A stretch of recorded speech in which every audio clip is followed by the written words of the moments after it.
Hello. Hi. And welcome to Tales from the Shed. Tales from the Shed. More Tales from the Shed. Just had a technical moment, so we look amazed that it's actually working. It's working. So anyway, that's good. So today we're going to have a look at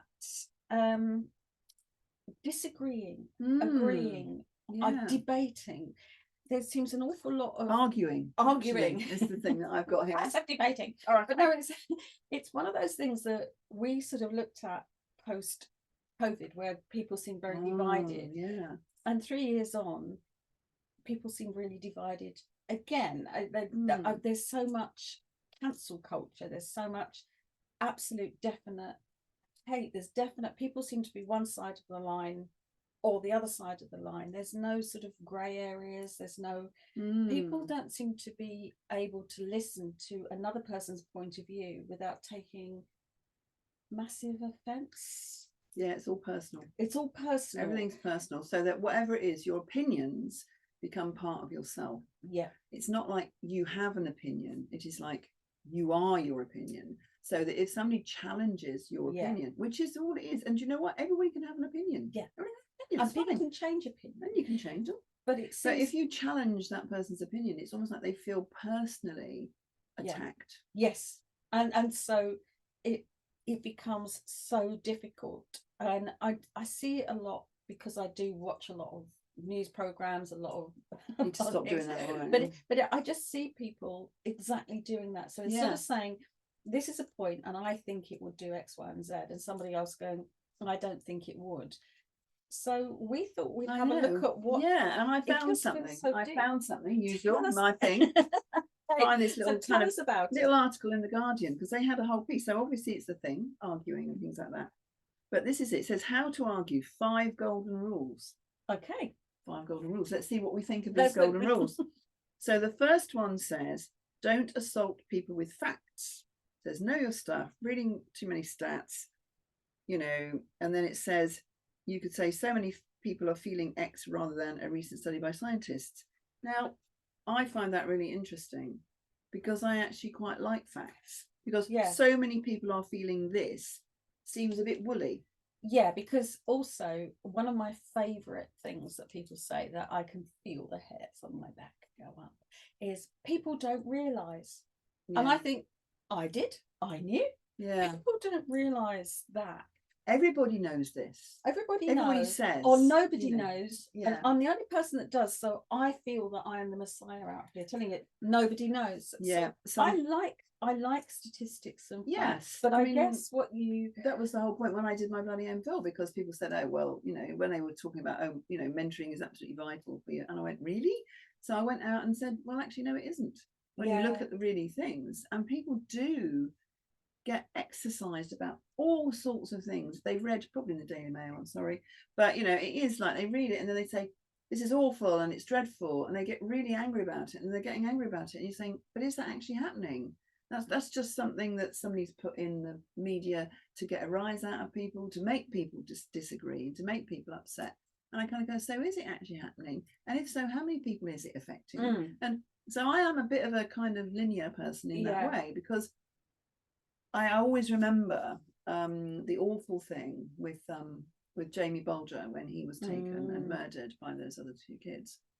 And there was all of this stuff in the paper, stranger danger, you've got to keep your palm on a rein, you've got to do all of these kind of different things. And there was an actual really good article that was published that said children have always been taken and murdered by people.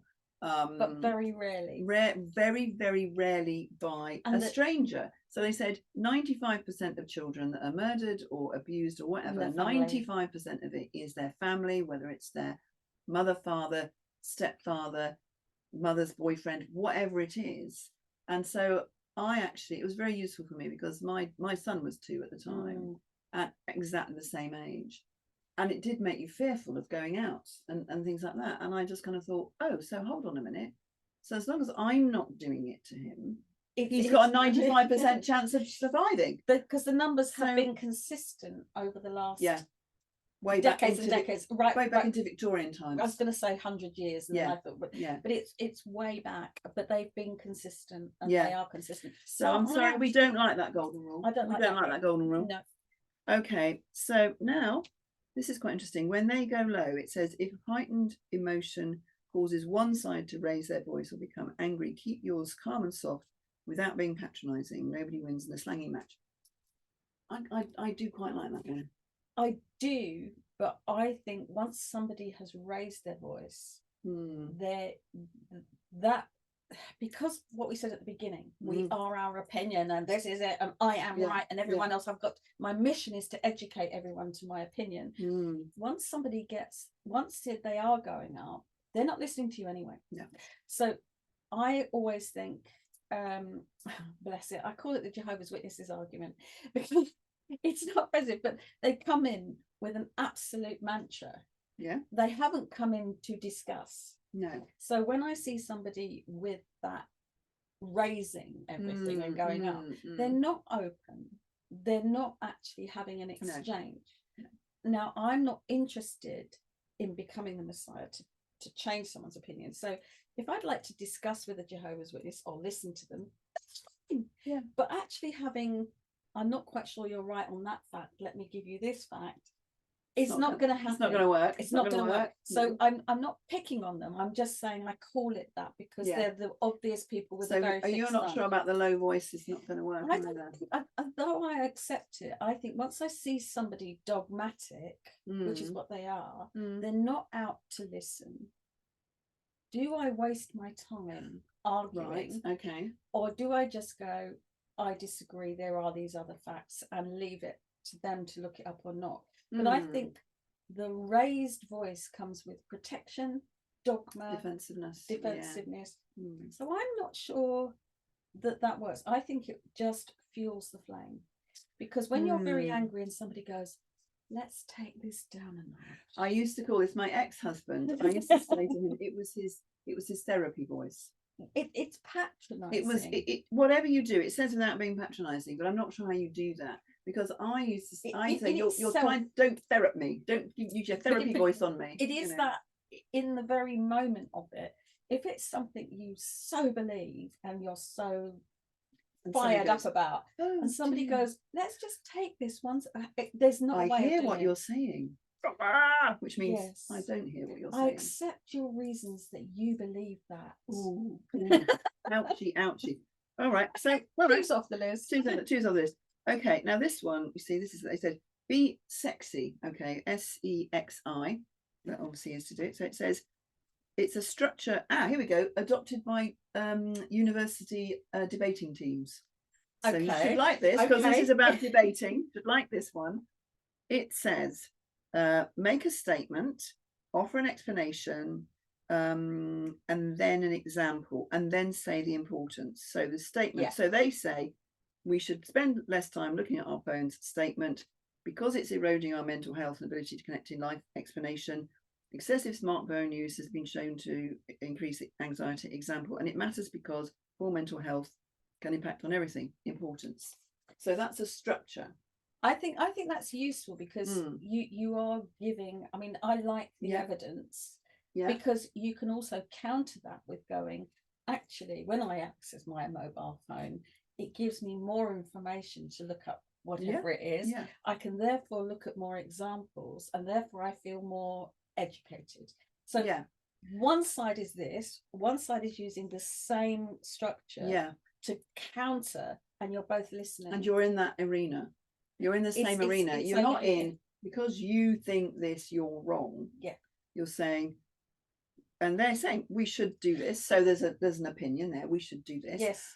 Because there's an example, but you're still saying, in my opinion. You explain it and you give an example, and then you say it's important. But you've got other things that you can then have a conversation about, as opposed to just saying, well, we should all stop looking at our phones. That's right. Okay. Statement. We've got one we like. We like that one. We like sexy. We like sexy arguments. Okay, there we go. We've come across this one before. Be curious. Yes. Now that's the thing, because so many people have it. This is this, and this is this. And I guess in my work, I'm thinking, why? I always want to know why, what background, what examples, where everyone has a prejudice. And it's interesting to be curious as to why we have them. Even if we then say, and I'm right to have it, even if I agree with it, it's okay. But nobody really enters an argument curious. They enter an argument to beat the other person over the head. Yeah. And they say things like, so help me understand. Tell me more about that. I wasn't clear. Yes. So I think that's good, because that really then does mean the other person should feel listened to. Whether or not the other person is ever going to agree with them, no, doesn't matter. It doesn't matter. But so we quite like curious. Okay, so we've got 2 of the golden rules are good. Well, I think curious also opens up the exploration of life. Yeah, it would remind me of, like, yes, it was interesting. I knew this chap at university, and he suddenly got religion. So he'd been doing whatever he'd been doing, drinking, smoking, having sex, whatever it was. And then he decided he was a Christian, and that meant he could not have sex before marriage. So this wasn't somebody that had kind of started off with that viewpoint. Yeah. He just suddenly came to it. And he was a scientist. He was a physicist. Yes. And I would say anything else I could have a conversation with him about. And he would say, so show me the evidence. Where's the physical thing? I'm a physicist. I need to see this. I need to see evidence. I don't believe. So he'd say, I don't believe in ghosts because I've never experienced it and I've never seen it and there's no evidence. I said, well, just explain that to me, how it is with your faith then. And he went, oh, well, no. And he would always say, I can't do that because you don't have faith, so therefore you can't understand it. And I went, hold on a moment. It's your fault. Where are we going with this one then? Yes. So everything else with him was scientific, evidence-based. But then whatever, he came to this conviction, but he could not talk about it, explain it. No. Or defend it. Or let me understand it, really. No, that's interesting, isn't it? That is, but it is being curious and open your eyes to things, because like you're still. Well, I was interested. I'm thinking, you're a physicist, and how on earth do you come to this? I said, so how does that fit? And he went, it just does. It just does, because you just have faith. And I can't explain to you. So we quite like it. So that's good. Now the other one, of course, this is a good one. Make concessions. Conceding your argument contains weaker points, makes your stronger points more credible. Does anybody ever do that? I think we're back to arguing or discussing, because I think if you're it's about winning, isn't it? It's about winning. It's tactically winning. Whereas actually, I don't believe in arguing because I think it's pointless. I think it is beating somebody else. But I love proper debate. I learn so much from it. Yeah. And you can start at this point and you can end up over there because you've listened to all these things. And it's a bit like going, let's go back to your professor with his religion.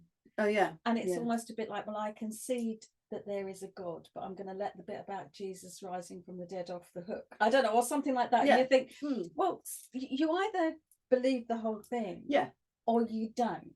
You know, let's do. I think, and I guess it feels a bit patronizing. If I give you this, will you know? I'm going to let you win that bit. Yeah. So I'm not. I do get that you think.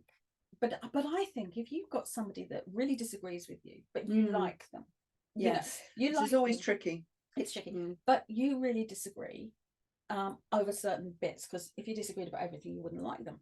But there's certain bits that you think, I don't know, perhaps somebody's a bit more right of centre, a bit more left of centre, but generally there's a lot that goes on.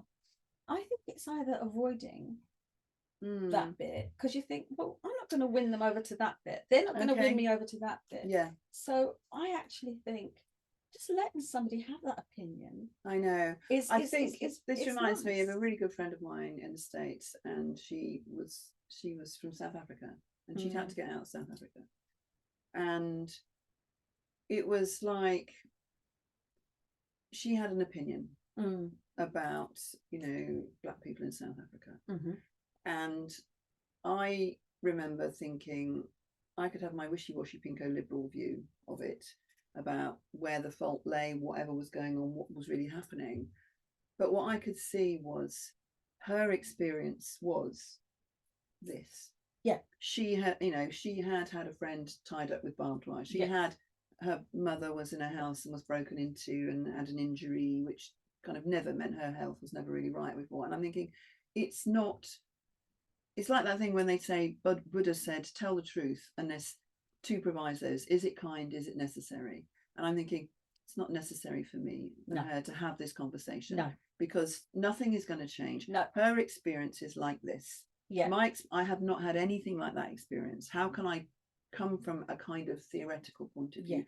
And what would that mean? Because we were dear friends. Friends. That's and it was just like, I know I cannot talk to her about this. No, and that's such a good example. Is if you concede a bit or nothing, you think, well, you're devaluing those deep experiences. Yes. And you can't. And I think it's best to go, I really think that you have the right for that, and I have the right to mine. So to actually demand that you come together on that is never going to happen. Well, it's never going to happen, and it's also, it's just not true, and it's not real. Yeah. So I think that's where good. So what did we get? 2 out of 5? So we quite like 2 out of 5. So we quite liked we liked Be Sexy. Statement, explanation, example, and importance. And we like to Be Curious. Yeah. We kind of thought those were the best I things. think I'm going to rule out the word argument, because argument is an argument. Okay. Debating and exchanging of information. But to come together to try to stop us being quite so divisive, because we're a nation now of right and wrong. And there's no shades of grey. There's no shades of grey. And you're either woke or not woke. You're either left or right. You're either far right or far left. We don't even have right or left. We don't even have. I know there are things that are absolute. You have or you haven't got something or done something. Yeah. But I think we need to just get into that shade of grey. Yeah. And if somebody says something on the television we disagree with, we shouldn't just immediately hit the wall. It's just So I think that's probably a good place to leave it for now. But I think we'll come back to this and think about other ways that we might deal with this disagreeing culture, I think, that we have at the moment. Great. See you next time.